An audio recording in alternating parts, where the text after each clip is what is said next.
Hello guys, আজকে আমি একটা কথা বলবো। সেটা হচ্ছে, আজ থেকে কিছুদিন আমি একটা গোপাল ভাঁড় দেখছিলাম। সে গোপাল ভাঁড়ের মধ্যে কথা বলতেছে, রাজা কৃষ্ণচন্দ্রকে গোপাল বলতেছে যে মহারাজ, গত রাত্রে তো আমি তো ঘুমাতে পারিনি। তখন মহারাজ কৃষ্ণচন্দ্র বলতেছে কেন? বলে মহারাজ ঘুমাতে পারিনি এই কারণে, গতকাল রাত্রে একটা মশা আমার রুমের মধ্যে মশারের ভিতরে ঢুকছে। ঢোকার পরে সারা রাত কানে কাছে শব্দ করছে চুঁ করে। তাহলে বলুন মহারাজ, এতে করে কি ঘুমানো সম্ভব?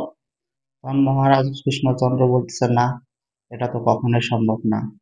তাহলে কি করা যায়? তখন রাজা কৃষ্ণচন্দ্র বলতেছে কি করছো তুমি? তখন গোপাল ভাঁড় বলতেছে যে মহারাজ, গতকালকে আমি যেহেতু ঘুমাতে পারিনি, আমিও চিন্তা ভাবনা করে দেখলাম আমিও মশাকে আমি ঘুমাতে দেবো। তখন মহারাজ বলতেছে কি করছো শুনি।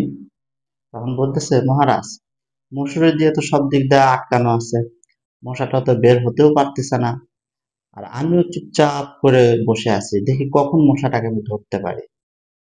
তখন মশাটাকে যেভাবে হোক, রাত যখন গভীর হয়েছে, তখন হলো গা গোপাল ভাঁড় ওই মশাটাকে ধরছে।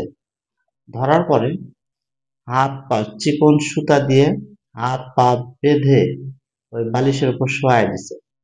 তখন যখন শোয়াই দিছে, তখন তো মশাটা তো চিন্তার মধ্যেই পড়ে আছে।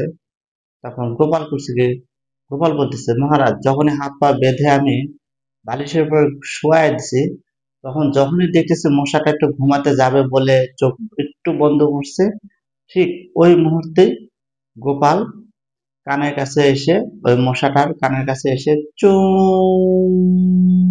করে একটা আওয়াজ করলো। এতে মশাটার ঘুমটা নষ্ট হয়ে গেল, মশাটা ঘুমাতেও পারতেছে না। তাহলে মশা এখন গোপাল ভাঁড় এখন বলতেছে, বাবা, তুমি আমাকে সারা রাত ঘুমাতে দাও না, আমি তোমাকে কি করে সারা রাত ঘুমাতে দেই? হুম তখন মহারাজ তো এই কথাটা শুনে অনেক খুশি হয়ে 100 মোহর মহারাজ কৃষ্ণ- কৃষ্ণচন্দ্র গোপাল ভাঁড়কে উপহার হিসাবে দিয়ে দিল। এতে মন্ত্রী বেটা অবশ্যই তো চিন্তার মধ্যে পড়ে গেল যে এই গল্প শুনিয়ে 100 মোহর কামাই করে নিল, আর মন্ত্রী বেটা তো পারলো না।